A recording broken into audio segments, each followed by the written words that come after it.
The Dentalpreneur Podcast. Okay, doctor, it's time to put down that handpiece. You're listening to the show dedicated to helping dentists get their lives back. It's time to decrease your stress, increase your profitability, and regain your passion. Now introducing your host, Dr. Mark Costas.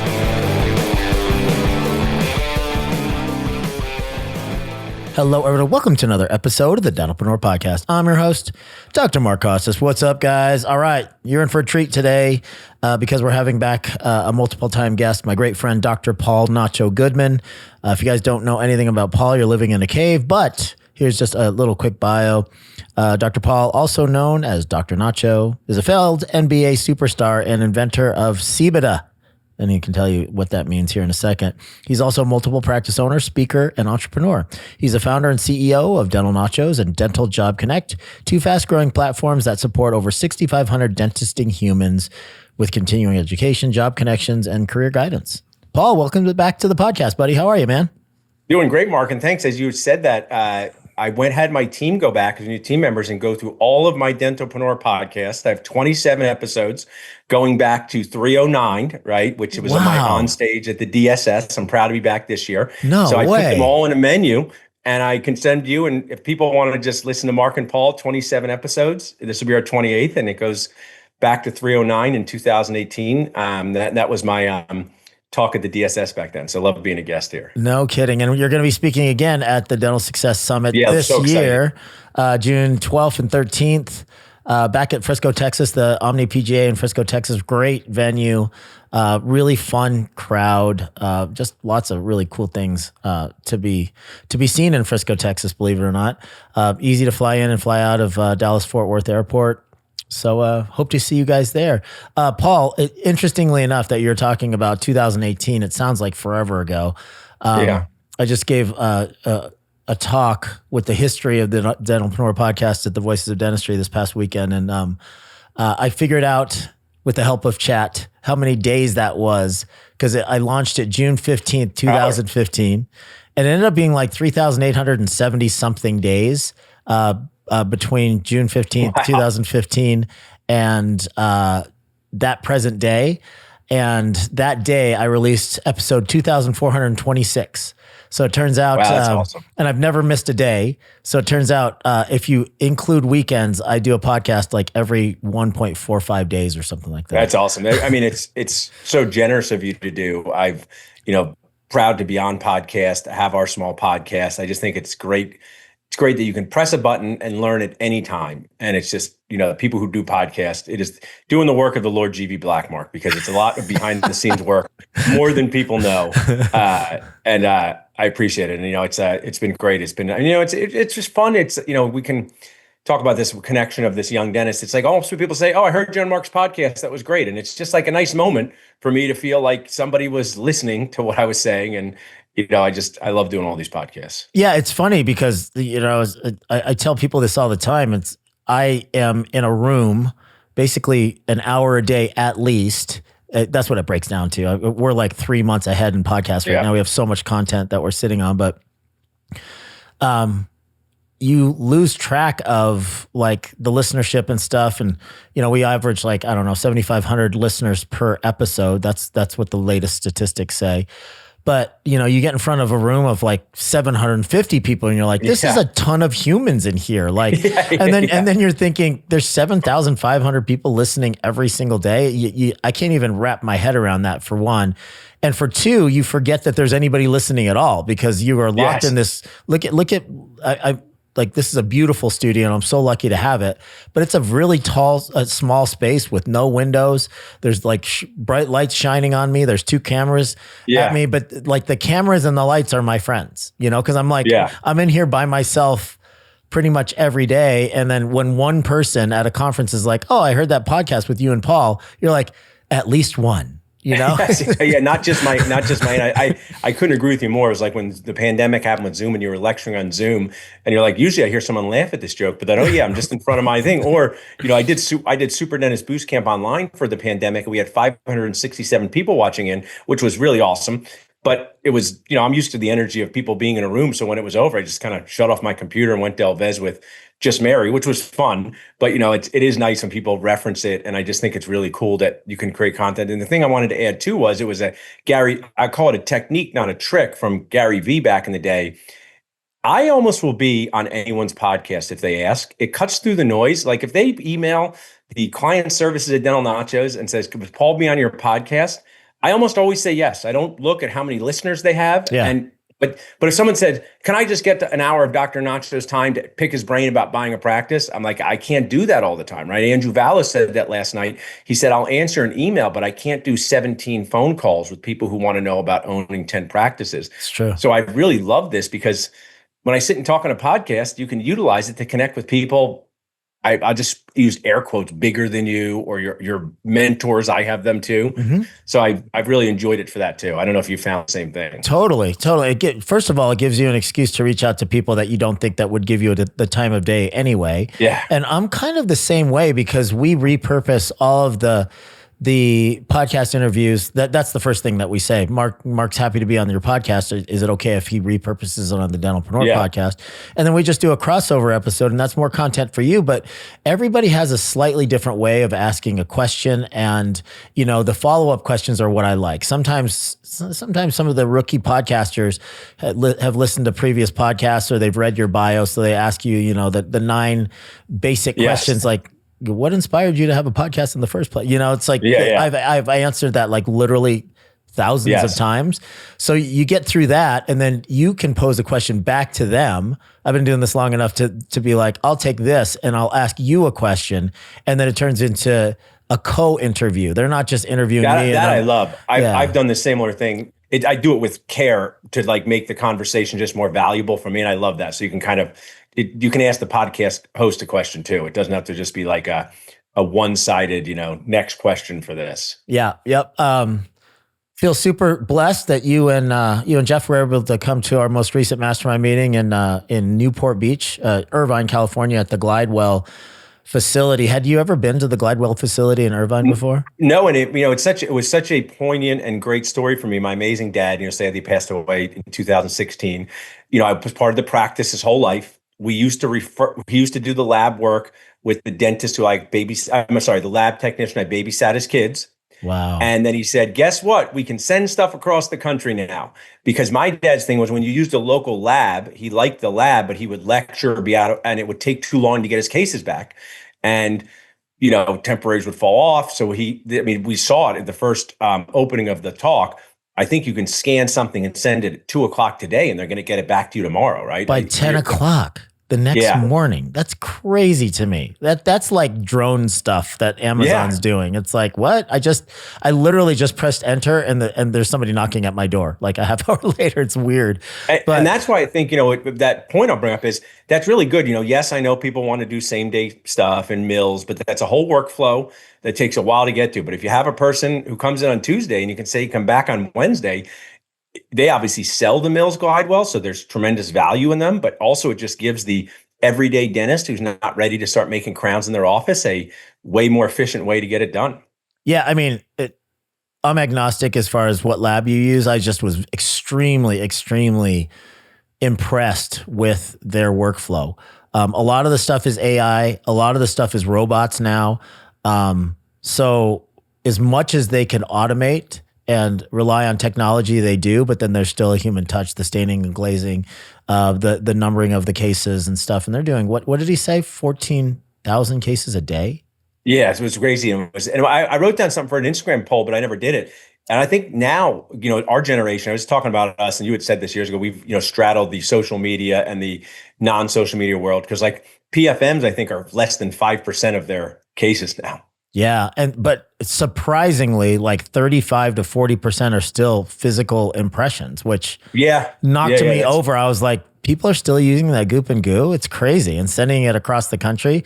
But I mean, your ability to scan with a digital scanner, email it to them, they start fabricating 10 minutes after they receive the email, and it's in the mail via FedEx before the end of the day. I mean, yeah, that is amazing. And I also point out, I talked with Steve when I was at a break.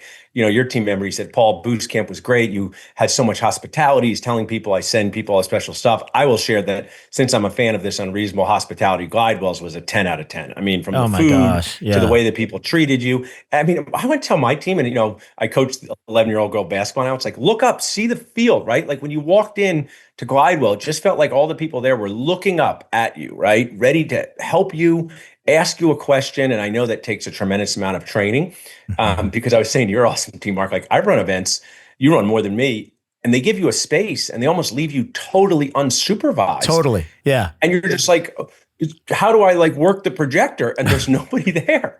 Totally true. Totally true. It's insane. But also additionally, like, we got there 2 days early. We wanted to familiarize ourselves with the hotel and the facility and stuff.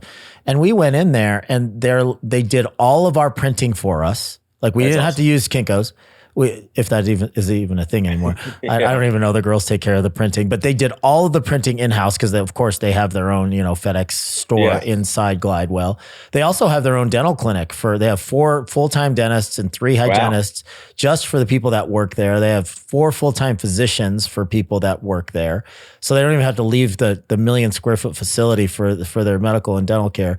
But we got there, they had all of our printing done. They did some extra things. They like made these memo pads with our logo on it.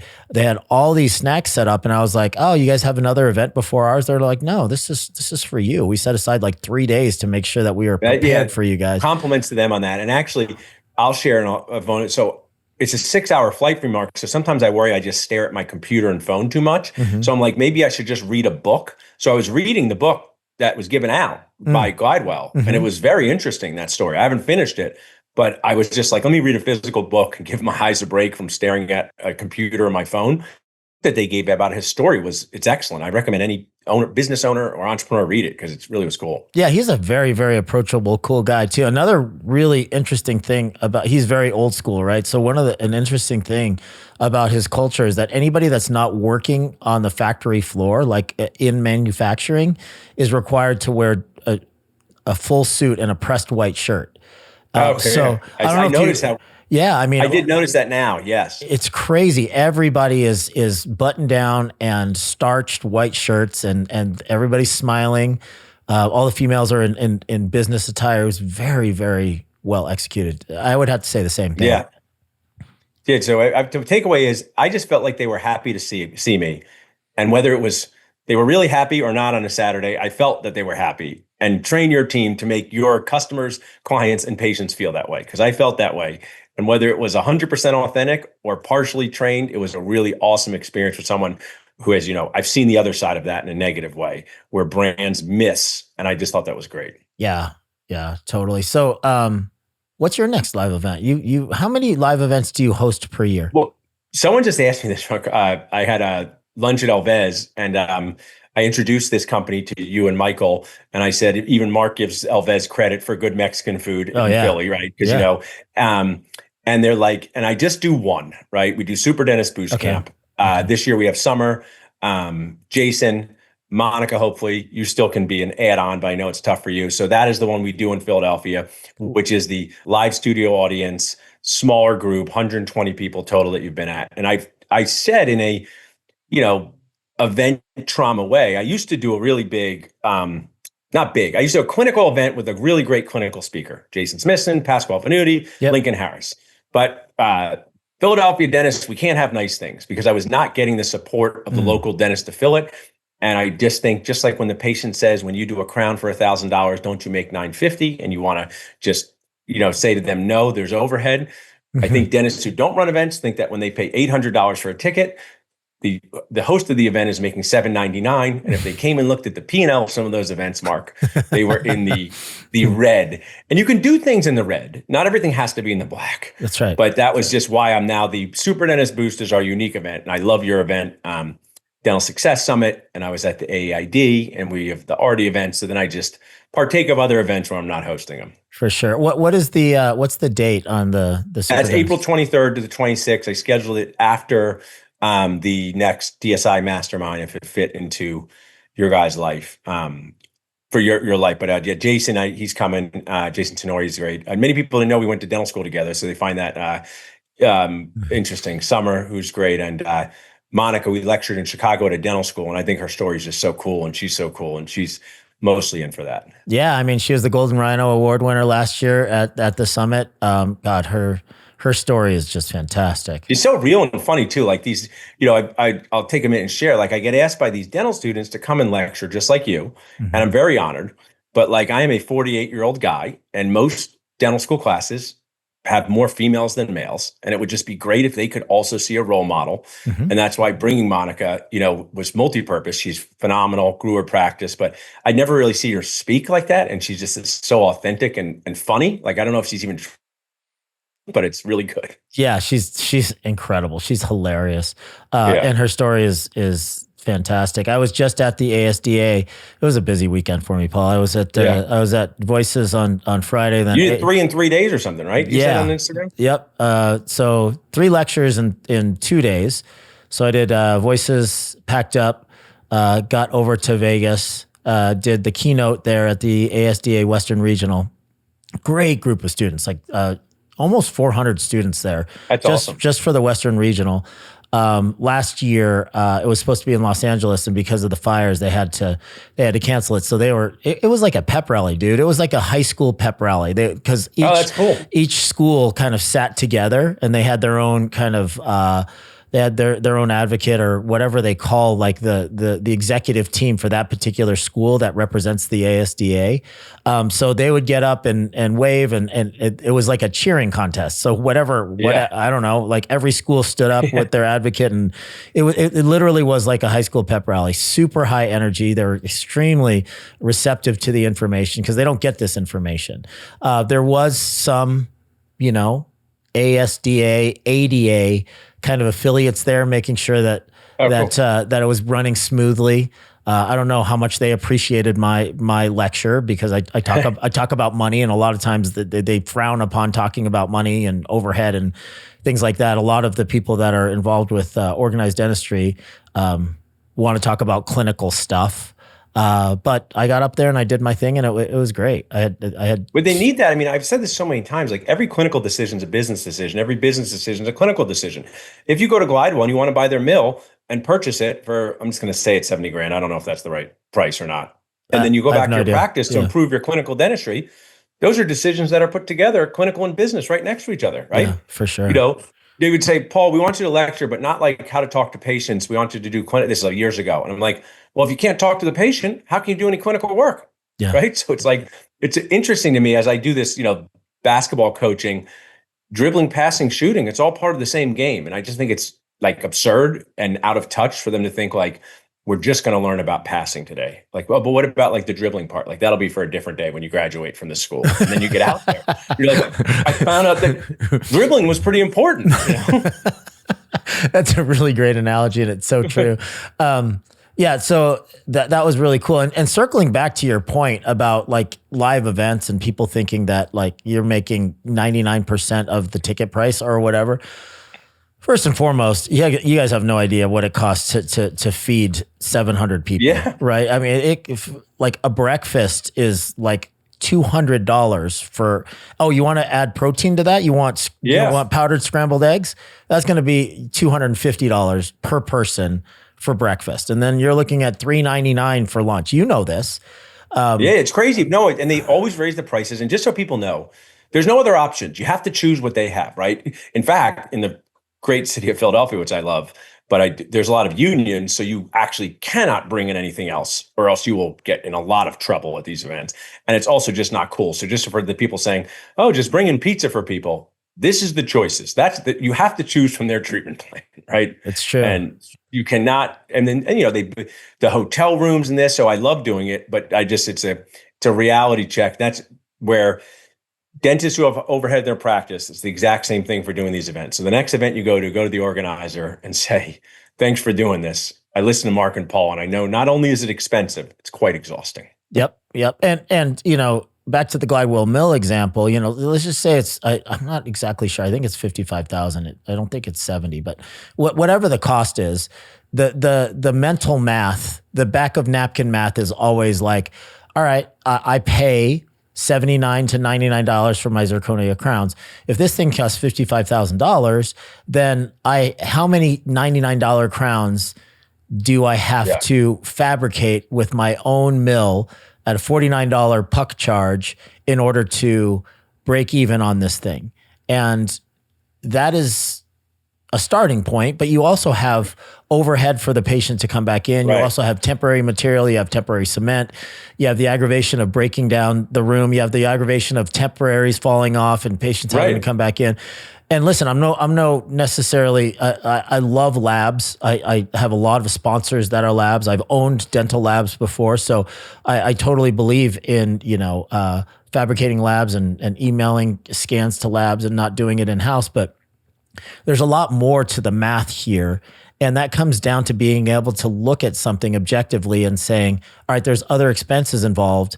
And you just don't think that way if you're just working on clinical stuff. Yes. And you get out into the real world and you have to make real life business decisions when you own your own practice. And you really are ill-equipped to do that unless you have at least some base level training. People just take it for granted. And that's what I was a big fan of this market, even from when we went back in the day doing our stuff. At least learn about that these are a thing that aren't going to surprise you, right? Like, hey, there's going to be a P&L that tells you staff costs, marketing costs, and they just hear these words. And then when they're out there and someone says, you should spend 5% on marketing, it's not some giant surprise where you think someone's trying to scam you, right? Yeah. So I just think I'm glad that you were able to get your message through in the Trojan horse way. I love that movie. So, yeah. And also, like, the thing is, like, I'm a big Seinfeld fan. In one episode, Mark, like, George was the bad boy and like everybody liked him because he was the bad boy. And it was funny. It's like, it's kind of good for these dental schools to just bring like a different voice, and that you like the dental school better when they do it. And as long as it's not like wildly out of bounds where, they're teaching something that would be so irresponsible. I can't actually think of something in this moment. They're just bringing in Mark Costas, who does help people with business and leadership. The school doesn't talk about it. Mm-hmm. And to me, I think that just makes a better experience for the dental student, and like, is glad he has it. They're appreciative of it. That's what I'm trying to say. So I hope more schools do that. But you and I know it's a roller coaster dealing with these schools. Some love us, some hate us.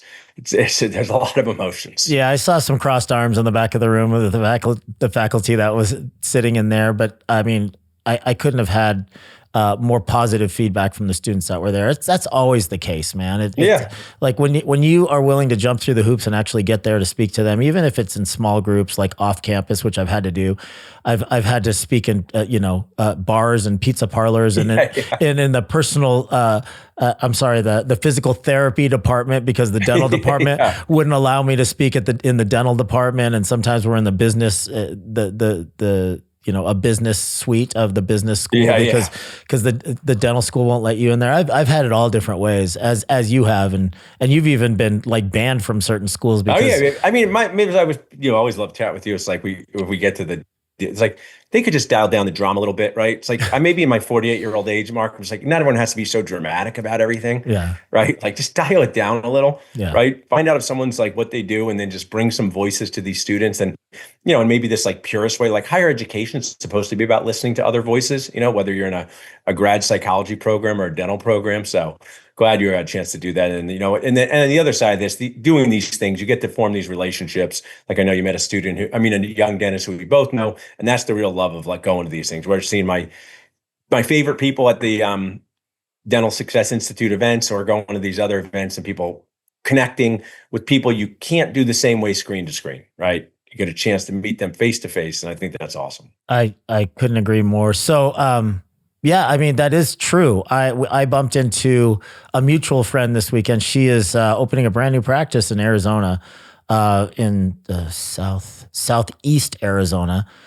Just a really sweet gal. She, I interviewed her on the podcast. She's starting her very own first practice from scratch, a de novo. And apparently I spoke to her class. Is one of the schools that I got to speak at. And I have actually spoken at there several times. You and I spoke there as well. We did it once with Dr. Christian, who's now a doctor. And this is Dr. Emily, who sent me the picture of you two together. And that's such an inspiring story. Yeah. She's quite a spark plug. I think she's going to do really, really well. I love to see that ambition and hunger and the innocence of a new doc that's entering this gauntlet that is practice ownership. Yeah. But we talked about a lot of the stuff that she's probably going to encounter, and I offered her some resources of some things that she could do. And also, I just love, I'm following her Instagram account, your Instagram account. I'm like, oh, look, this is Emily and Mark together. That makes me feel so good to see them talking. It's like, oh, you're hanging out with my best BFF, Mark. He said, I like what you guys do. And I think give her credit for inspiring the next D4 or the next, associate dentist, because you need to be inspired by the next level people, right? Daphne's 11 years old. And her 13-year-old cousin does a lot more inspiration than her 48-year-old dad some days. And it's a balance, right? So it's like, I love that she's out there sharing her story authentically, the ups, the downs, the tough parts, and then also saying, hey, I'm at these Voices of Dentistry events, and it's like, you should come too. Yeah, it isn't that so true? I love that you said that. It reminds me of, I have the great privilege of being able to speak to the varsity soccer team several times per year. Because Brady's on that team. He's been on that team since he was a freshman. And then Bryce went all the way through the program from freshman to senior as a varsity player too, which is pretty rare. And I always tell them, I'm like, you guys notice that there's like a bunch of little 7 to 10-year-old kids that sit in the first row for every one of your home games.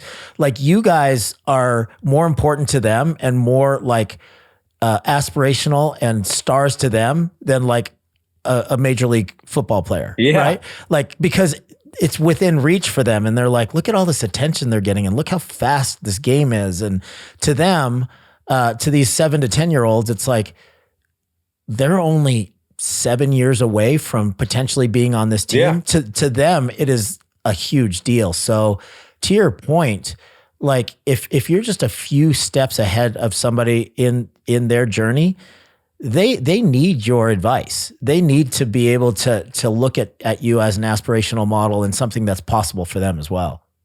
I couldn't agree with you more. And that's why it's like, no one, maybe, I hope you get this reference, Mark. Did you ever see Varsity Blues where James Vanderbeek looked at his dad and said, I don't want your life, right? Yeah. Because he didn't want to stay in like the middle of Texas.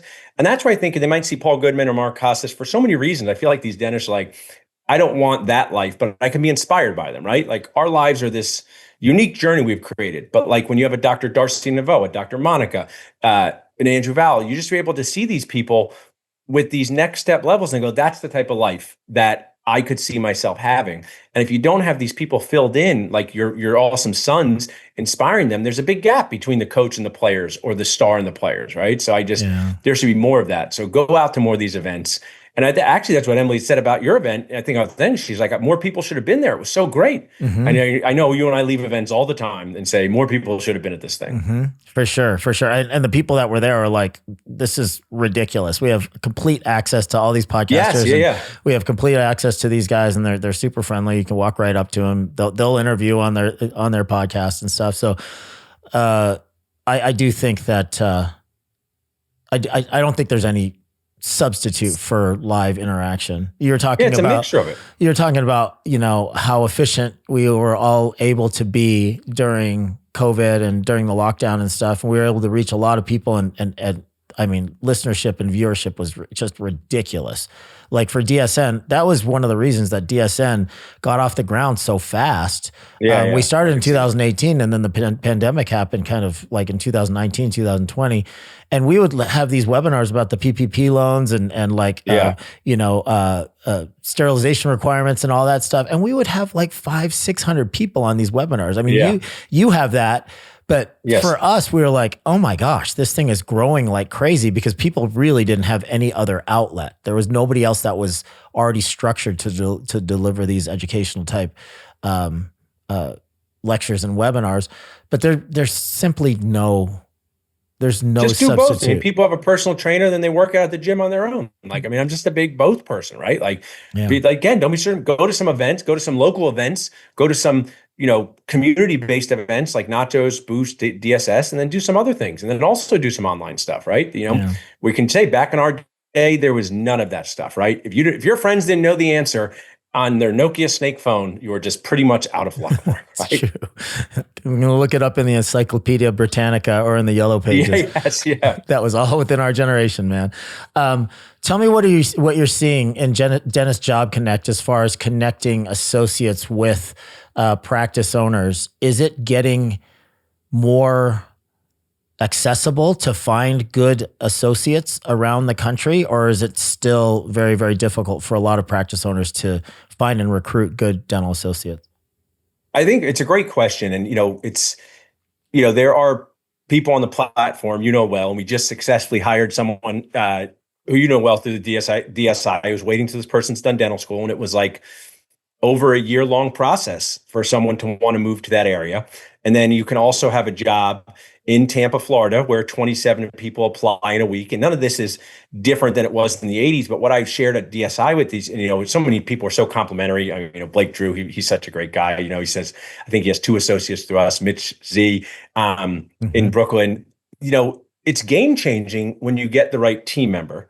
And then it's like extra game changing when you get the right dentist team member. These are 2 separate things, right? Dentist team member versus traditional team member. And I just think starting earlier, even though it's a cliche advice, and Summer talks about it, I don't know why, Mark, these dentists are like, I need an associate. I'm like, when? Like next week. I'm like, how do you think that's going to happen? Right? I'm like, is today the first day you've thought about it? But I actually think there's just this emotional resistance to advertising for another dentist that comes with more complexity than a team member. But here's my advice. I don't like tell people to get over anything. I think that no one's ever like that. You have to move past that mindset, right? You got to move. And you say, it's like, when you have an associate dentist, they may move across the country. They may go on maternity leave. They may leave to buy their own practice, right? And it's just what I'm seeing is the value of these dentists understanding, starting earlier, and of course, casting a wider net. Because I always think it's funny, Mark, where people go, I don't need your service, Paul. My brother's cousin's friend's sister's graduating from dental school next year. And I'm like, is that what you're putting all your eggs into? Your brother's friend's cousin's sister?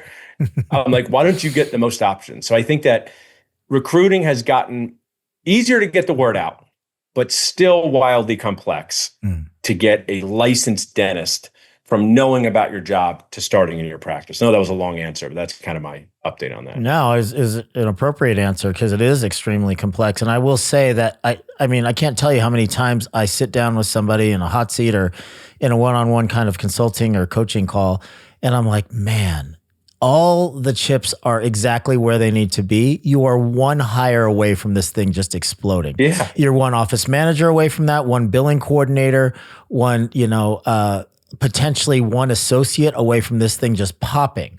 And people just torture themselves over these these decisions and bringing new people into these positions. And it's like, sometimes you're going to have to kiss some frogs, right? Sometimes I'll tell you what, my batting average was probably like, I don't know, 700, but the 3 out of 10 that failed, they disrupted the culture for a little bit, but it was never anything that we couldn't overcome in a strong practice.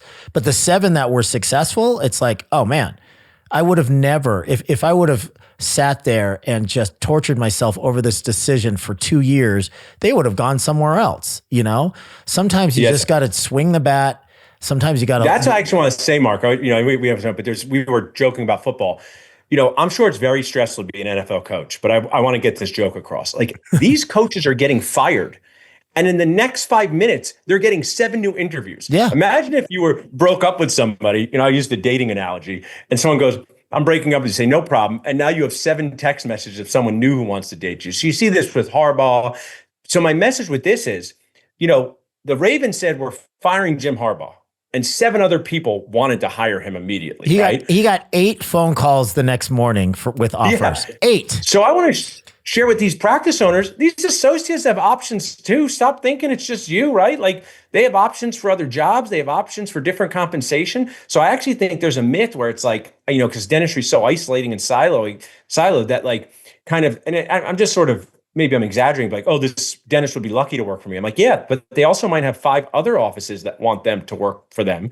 So just be a little more like big picture in getting more options, because, I get that text. They turned us. It's like dating where they go, Oh, I go, how'd that go? They go, you turned us down and picked someone else. And I go, well, who's next, right? Yeah. Like people have turned me down for all kinds of jobs. I mean, Ashley Hirschfeld from GST, she's great. She's helping me with these companies all the time. We've gotten people say, thanks for that great interview. Well, I appreciate it. I'm not going to take this job. And they don't always tell me why, and I don't need to know why, right? Yeah. So, I just think it's like those coaches, that's got to be good for your ego. And these associate dentists have options too. Yeah, for sure. For sure. So tell me about kind of a day in the life for you. So you have two large companies. You have Dental Nachos, and then you have Dentist Job Connect. You're traveling, you're speaking, you have a young family. So you're juggling all these things. What's day in the life look like? Everybody, when you hang up the handpiece and you take your foot off the rheostat, people think that, oh, you must be golfing a lot. Like, people are so great. Like, what do you do with your days now, Mark? And I'm like, I don't know. I figure out a way to stay busy. It's like, oh my gosh, seriously? Like, there's so much to do, but what's day in the life look like? I mean, I love this question. I appreciate you giving the chance to answer. I mean, going back to the Voice of the Dentistry we met years ago, and you said, Paul, you need to hire a personal assistant. One of the most transformative things anyone's ever told me.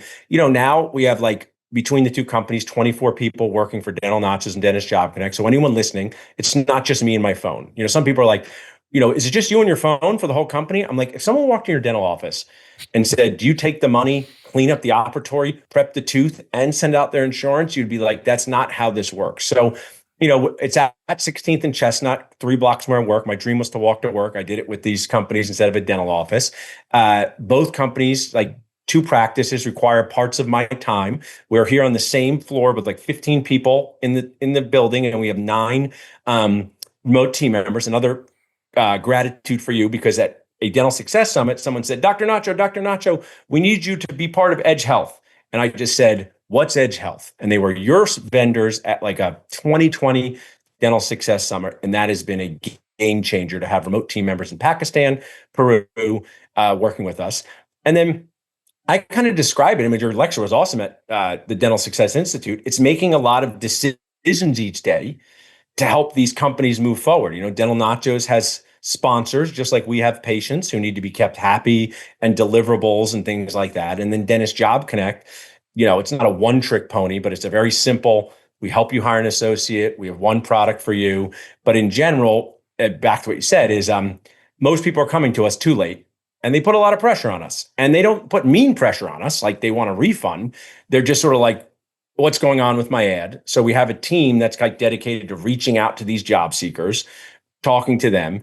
And I do share, this might be the moment. I have 2 dental practices. I'm outside the operatory, but I'm still an owner with Jeff. Mm-hmm.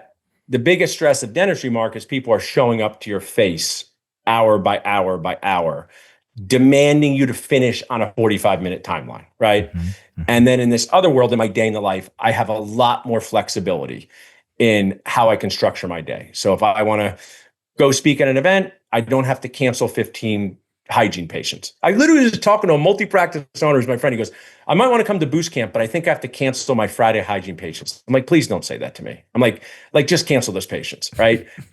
But I don't know if I'm like, explain that well. I don't have the hour by hour deadline with patients the same way I do, but I do have a lot of energy devoted to making decisions that's different than being a dentist. Got it. Yeah. Still a lot of cognitive bandwidth, still a lot of decisions, still a lot of moving parts to negotiate. There is something almost, what's the word I'm looking for?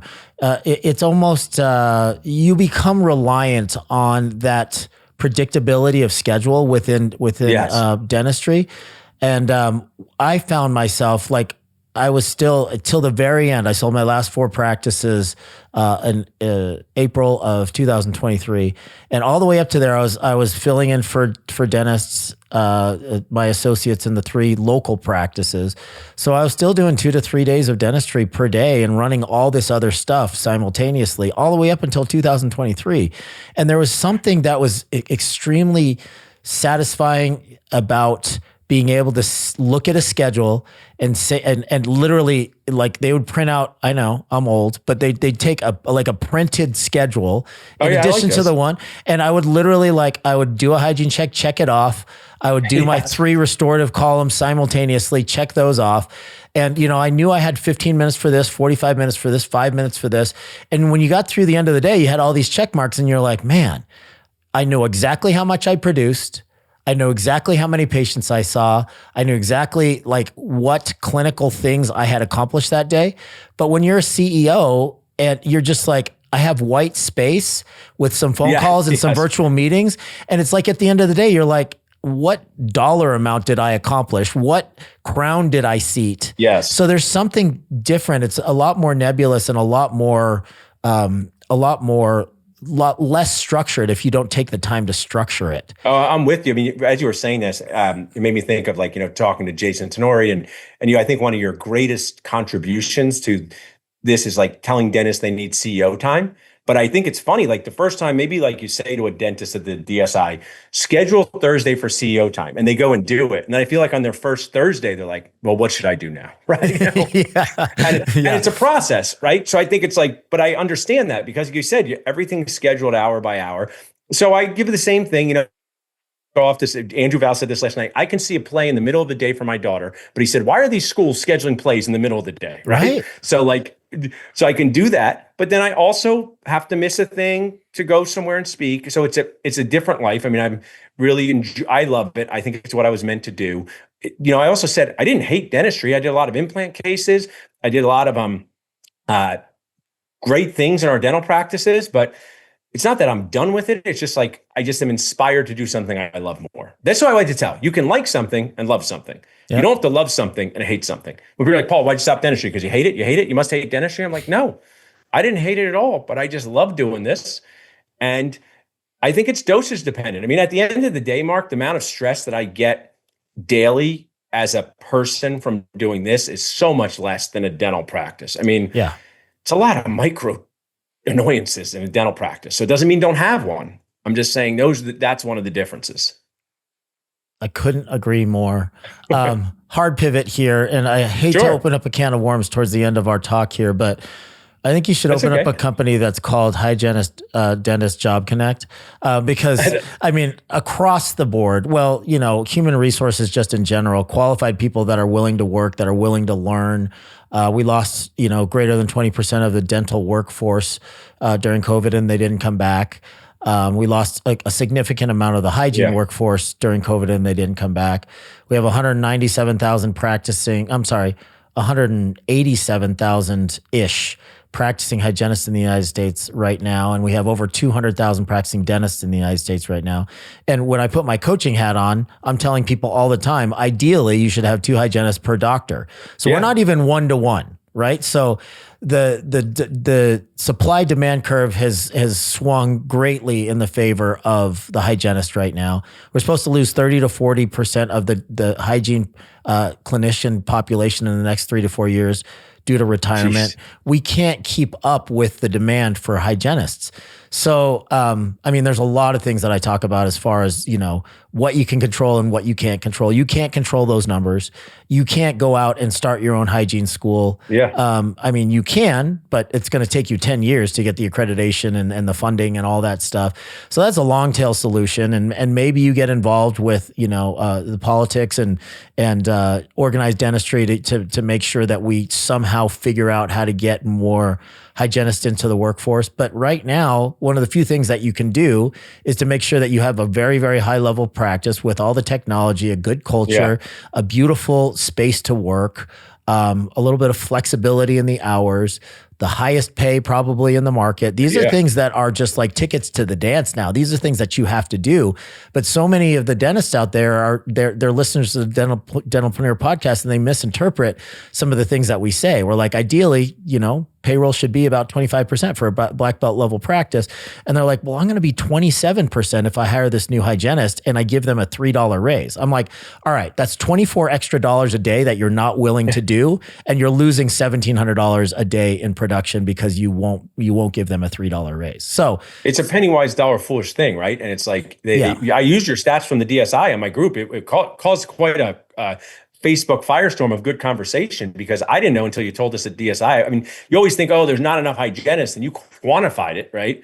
And I didn't mean to, cut off your train of thought. I was more wanted to reinforce that. Like, people are just like, they ask us about Hygiene Dentist Job Connect all the time, and it might be something I could do. The issue is, like, I spent this time at Dental Nachos getting the dentist in one place, paying attention to the Dentist Job Connect, trying to get, like, some people use Dentist Job Connect to try to find a hygienist. They go, Paul, can I list here? I was like, I don't know if we're going to find you anyone, but you can. I just don't know, like, how we can put all the hygienists in a place where they could be paying attention to something. I mean, I know there's temp stuff, and people are talking about temps at the, the DSI, but it's going to be a crisis as years go on. But I don't know anyone who's can open up more hygiene schools. I don't know why it's so complicated. They seem to open up dental schools like it's no big deal.